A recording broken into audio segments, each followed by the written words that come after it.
దేనికి చేస్తున్నారు? స్వర్గం వస్తుందనే కాదు, భగవంతుణ్ణి తమ మనస్ఫూర్తిగా సేవించుకుంటున్నారు. అది రక్త బంధానికి మించినటువంటి, రక్త సంబంధానికి మించినటువంటి అనుబంధం అని. ఇందులో భగవంతుని బిడ్డగా భావించి జోల పాటలు పాడిన వాళ్ళు కూడా ఉన్నారు. మీ అందరికీ తెలిసిన పాటలే ఒక పాట అన్నమయ్య సంకీర్తన ఉంది.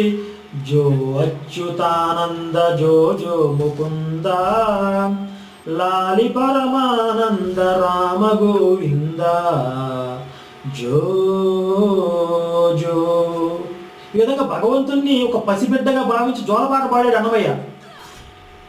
మరి ఈ యెహోవాని అల్లాని పసిబిడ్డగా భావించి జోలపాటలు పాడతారా వీళ్ళు? తాట తీస్తాడు వీళ్ళని, తోలు తీస్తామంటారు వీళ్ళని.